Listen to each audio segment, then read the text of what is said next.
The life of Śrī Caitanya from Caitanya Bhāgavata, Adi Līlā, chapter 17. First, one should understand Śrī Caitanya's worldly background before he went to Gaura and met his guru Ishvarapuri and was initiated.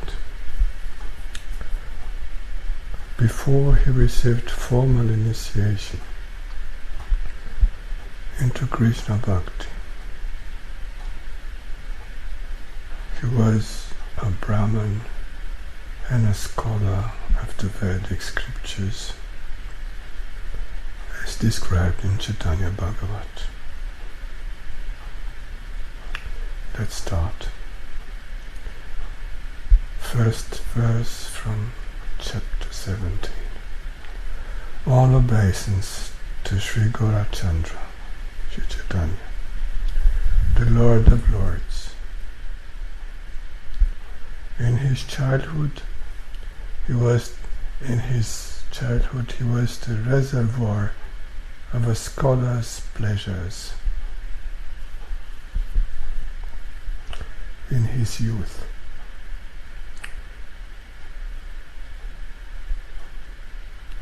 he was the reservoir of a scholar's pleasures. When Gaura means the golden, was the previous name of Śrī Caitanya due to his skin color. When Gaura, the best of the Brāhmaṇas, lived confidentially in Navadvīpa, he had no other occupation than study. So, there's a hint that one should first come to this level. His figure was as enchanting as millions of cupids. Each of his limbs was incomparably charming. His arms reached to his knees, and his eyes were like the petals of a lotus. He chewed betel nut and was dressed divinely. As the Lord walked around with thousands of disciples, he entertained them, all with his keen intelligence through the power of his transcendental knowledge. Let's see Gaura on the way to Gaura. As the number of atheists increased in Navadvīpa, it became difficult to even hear the mention of Bhakti Yoga. The devotees were all distressed to see that people were simply absorbed and attached to illusory pleasures. Although the Lord was absorbed in studying and teaching, he noted the devotees' distress. He heard how miscreants were constantly blaspheming the Vaishnavas. Thus, the Lord desired to reveal himself, but he thought he should first visit Gaura. The supremely independent Lord Gauracandra desired to see the holy place of Gaura. After performing the Shraddha ceremony for his father according to scriptural injunctions, Dharma Shastra, the Lord departed for Gaya with many students. The Lord first took permission from Mother Sachi and then happily left to see Gaya. As the Lord passed to the various towns and villages on his way to Gaya,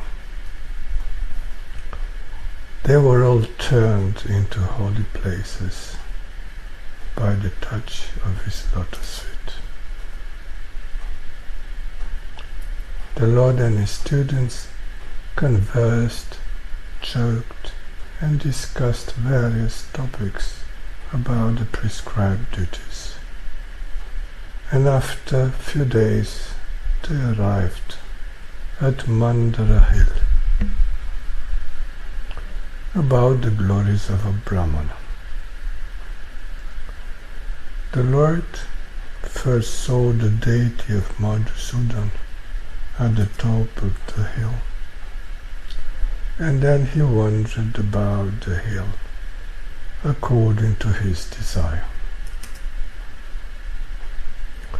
While traveling like this, one day the Lord manifested a fever in order to instruct people. The Lord of the spiritual world displayed a fever like an ordinary person. When the Lord manifested his fever halfway to Gaya, the hearts of his students were filled with anxiety. They tried to cure him with various remedies, but by the desire of the Lord, his fever did not subside. Then the Lord prescribed his own medicine. If I drink the water that has washed the feet of a brahman, my suffering will be relieved. The Lord drank the water that had washed the feet of Brāhmaṇas in order to reveal their glories. As soon as the Lord drank that water, his fever subsided, and he felt relief. Now about the glories of the servants of the Transcendental Lord. According to the Vedas and Puranas, it is the nature of the Supreme Lord to drink the water that has washed the feet of a Brahman. Śrī Krishna said, "The way one surrenders unto me, I reciprocate with him accordingly. Everyone follows my path in all respects. O son of Pritha," that is Arjuna. Comment: the Brāhmaṇas worship the Transcendental Lord by drinking the water that bathe his lotus feet, which is called Charanamrita. In the same way, Gaura drank the water that bathed the feet of a Brahman. The Lord reciprocates of the way the Brāhmaṇas worship him. And secondly, everyone follows the path of the Lord, which he made for him. And this path takes the form of the destiny. back to Caitanya Bhāgavata. The Lord desires to be the servant of anyone who always desires to be a direct servant of the Lord. The Lord is therefore known as Sevaka Vatsala, or one who is favorably inclined to his servants, and he takes care of their problems and gives them strength. The devotees have only the Lord as their protector. Therefore, how can they give up his lotus feet? The glories of the Transcendental Lord. After being cured of his fever in this way, the Lord and his students came to the bank of the holy Punpuna river. After taking bath and offering oblations to his forefathers, Śrī Sachinandan entered Gaya. Comment. According to the prescribed duties mentioned in the Dharma Shastras, one should take a bath in a river before entering a holy place. The Lord exhibited the pastimes of following this injunction and then entered Gaya. As the Lord entered Gaya, the king of holy places, he offered obeisance with folded hands. Thereafter the Lord came to Brahmakund, where he took bath and offered oblations to his forefathers.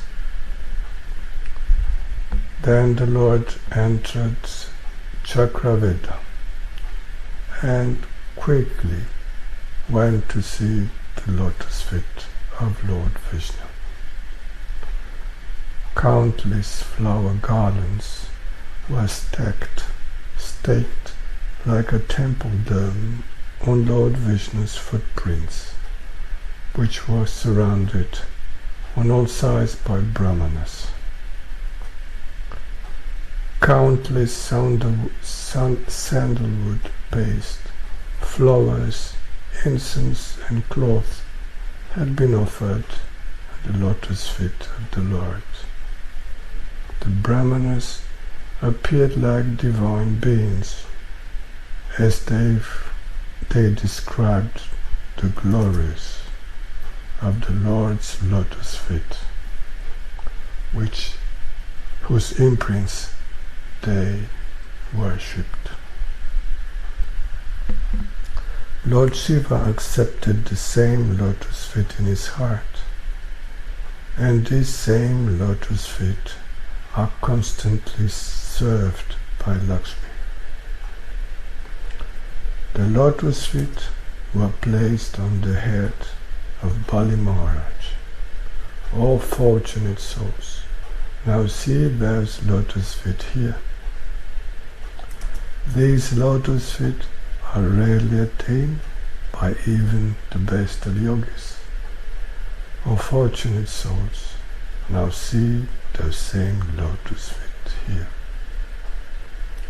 The Ganges emanates from these lotus feet, and the servants of the Lord constantly keep these lotus feet in their hearts. Hearing the glories of the Lord's lotus feet from the Brāhmaṇas, Lord Gauracandra became absorbed in ecstatic spiritual love. Gaura Premanande Hari Hari Bol.